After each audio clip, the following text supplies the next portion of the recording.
Les lives d'Algérie partent, bonsoir tout le monde. Wallah ya jma'a اليوم, je voudrais attirer votre attention sur كما يعيطولها بالعربية لب الموضوع.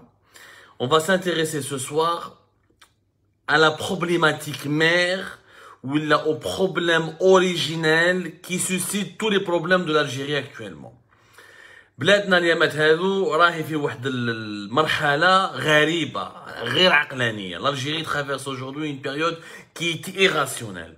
L'Algérie est aujourd'hui prise par une crise de folie.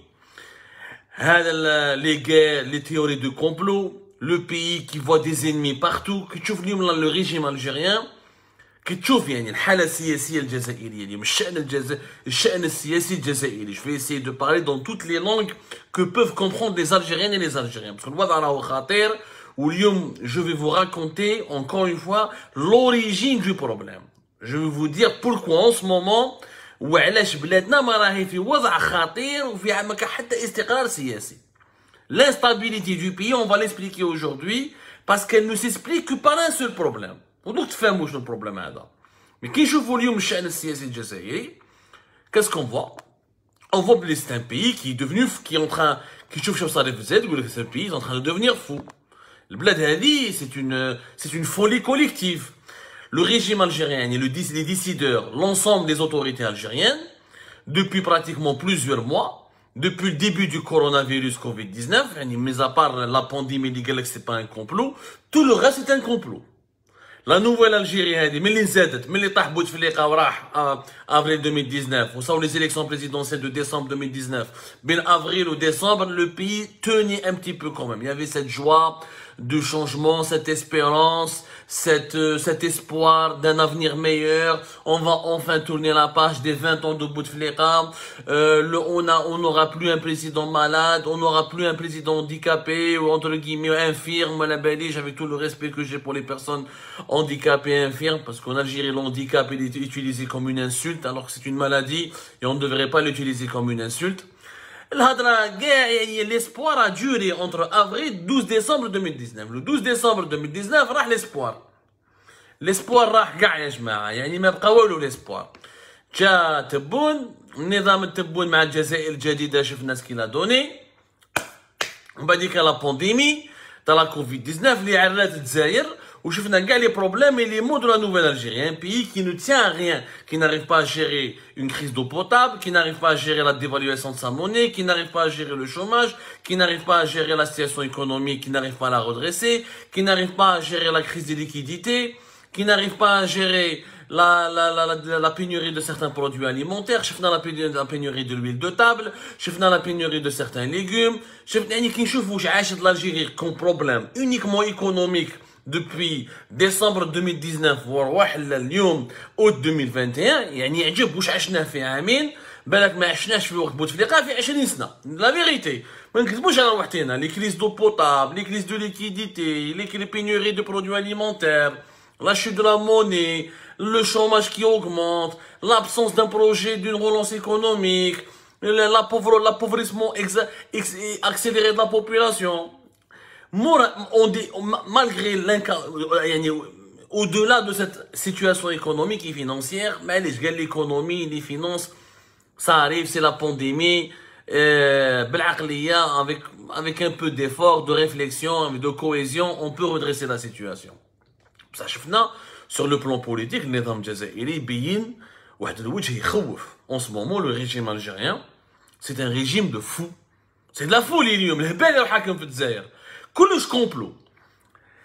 إذا لا كريز دو ليكيديتي قال لك سي ان كومبلو، تفاهموا على البلاد بور لا ديستابيليزي ويسرقوا الدراهم، دونك إذا ما كاش s'il y avait pas d'argent dans les caisses, c'est un complot. La pénurie de l'eau potable, ils n'ont pas invoqué la théorie du complot, mais hadro quand même indirectement à le complot. Tous les autres, la pénurie de l'oxygène, complot, ma cache menha.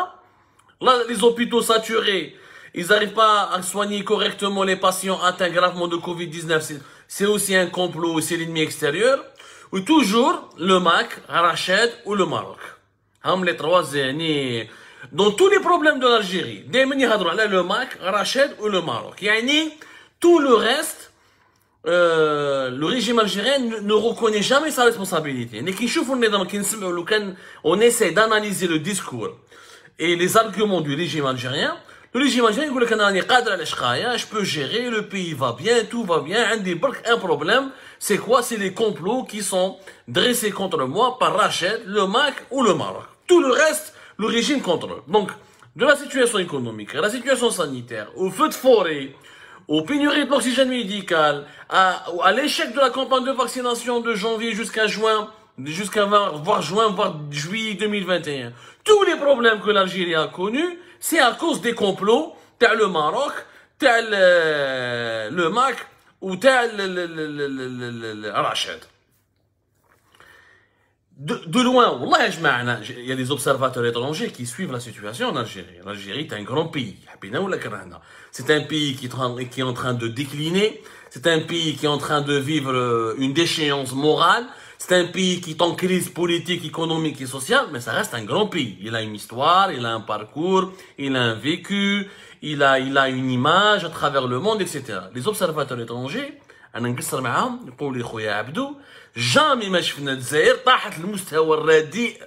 jamais nous n'avons vu que l'Algérie a atteint un niveau aussi faible, aussi médiocre, où tout est expliqué par les complots. Les feux de forêt, c'est des drones israéliens, la pénurie des liquidités, pénurie de l'huile d'olive, c'est un complot. Le Hirak est un complot.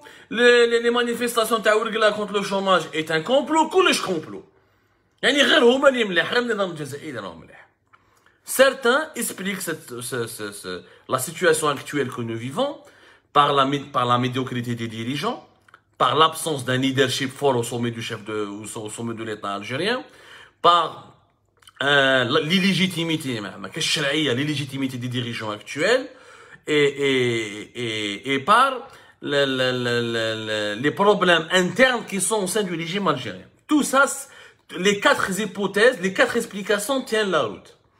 Mais il y a une explication importante qui est la cinquième, au-delà de la médiocrité des dirigeants actuels, au-delà de l'incapacité, du niveau intellectuel faible des ministres qui ont composé, qui ont occupé les postes ministériels de la nouvelle Algérie de janvier 2020 jusqu'à aujourd'hui, août 2021. Au-delà des dysfonctionnements qui s'expliquent par l'incompétence de ces dirigeants. Et au-delà du problème de l'illégitimité. La preuve, les élections législatives anticipées du 12 juin, le référendum du 1er novembre dernier à la nouvelle constitution, le taux de participation dit 23-22%. Le nombre des Algériens qui soutiennent le régime et qui participent à ces échéances électorales et qui croient à ses programmes et qui est d'accord avec sa vision pour l'avenir du pays, c'est un nombre qui ne dépasse pas 5 millions d'Algériens. Il y a 40 millions, l'Algérie a 45 millions. 40 millions d'Algériens sont contre ce régime, enfants, vieux, etc. 5 millions, mais 5 millions, c'est un nombre qui s'explique. Les fonctionnaires, les membres des services de sécurité, les militaires, les paramilitaires, l'administration, les services assimilés, ou les hauts responsables de l'État et leurs familles. Ça fait 5 millions d'Algériens qui sont avec la وهما مع الدولة غلطة ولا ظالمة ولا مظلومة. مش مع الدولة مع النظام، parce que مفهوم الدولة ما عندناش. Mais la décadence actuelle, parce que lui, on a fait une hétate. Quand tu fais un haut conseil de sécurité. Ou toi, par exemple, là, comme des exemples, tu as une hétate. Mais tu veux manipuler tous les régimes. Il y a un sociologue qui a été Louis Althusser. Louis Althusser, il dit que tous les régimes du monde, tous les régimes politiques, ont ce qu'on appelle les appareils répressifs idéologiques de l'État. Ils ont ce qu'on appelle les appareils répressifs ou les appareils idéologiques de l'État. Chaque système politique manipule l'opinion publique. Chaque système politique réprime, il a des moyens de répression. Alors, les systèmes qui soient démocrates, sophistiqués, semi-démocratie, dictature, absolutiste, ou la monarchie absolue, ou la démocratie parlementaire, chaque système politique, il a ses moyens coercitifs, ou il a ses moyens de propagande. Mais l'utilisation de ces moyens et l'ampleur de cette propagande et de cette répression change d'un pays à un autre. Aux États-Unis, on ne réprime pas, on ne manipule pas l'opinion publique comme on le fait en Cambodge ou là en Corée du Nord ou là en Arabie Saoudite, etc. المشكل ما راهوش في la manipulation et la répression. L'Algérie n'est pas la seule dictature du monde. L'Algérie, elle n'est pas le seul pays absolu, qui n'est pas démocrate. N'est pas le seul pays où il y a un système qui n'est pas légitime. Le mouchki, c'est que l'Algérie, nous avons une dictature de l'idiotie. Une dictature qui est aveuglement idiote. أعطيكم un exemple باش تفهموا الانحطاط اللي لحقنا فيه. صرا في لا كابيلي، صرا مع جمال بن اسماعيل. Nous avons expliqué où صرا مع جمال بن اسماعيل, le rôle de la police, le rôle des RG, عطينا des faits, عطينا des dates, عطينا on a contextualisé des informations, on a fait des révélations, c'est pas la peine de revenir là-dessus. النظام واش يدير؟ يستعمل الحكايه تاع جمال بن اسماعيل، يخرج حكايه تاع الكومبلو ويقول لك رشاد والماك قتلوه، ولا بروف معليش حتى تقول بلي رشاد والماك قتلوه، بصح هما كي تكذب عارف كيفاش تكذب، ما تكذبش يعني بطريقه غبيه، يديروا يعيطوا النهار والتلفزيون دو الشروق و لي ميديا اللي سكون ابل لي تيلي بوبيل لي ميديا بوبيل، يقولوا بلي خرجوا لنا حكايه كوم كوا فرحات مهني مع العربي زيطو تلاقاو في باري وداروا ريونيون باش يتفاهموا باللي كيفاش يقتلوا جمال بن اسماعيل وكيفاش يقسموا البلاد. دونك على حسب النظام الجزائري داروا بروباغ، يعني داروا ريونيون، كتبوا دي سيناريو، تفاهموا بيناتهم وقالوا باللي لازم نديروا نحصلوها في الماك، نحصلوها في رشاد، ونقولوا باللي سي ان كومبلو كونتر لوتوريتي دو ليتا كونتر لو بيي، وباللي هذو الناس راهم يحاربوا في السياده الوطنيه، راهم يحاربوا راهم يعني خطر على الوحده الوطنيه، ونقولوا يعني ils vont instrumentaliser l'histoire de Jamal Ben Smaïl pour faire de la politique, trouver l'ennemi extérieur, salir les opposants et les responsabiliser de tous les maux du pays. Ce n'est pas nouveau. Comme procédé, ce n'est pas nouveau. Beaucoup de régimes politiques à travers le monde font dans le mensonge. Beaucoup de régimes politiques à travers la planète font dans la manipulation. Sauf que le mensonge et la manipulation, c'est un art qui doit être maîtrisé.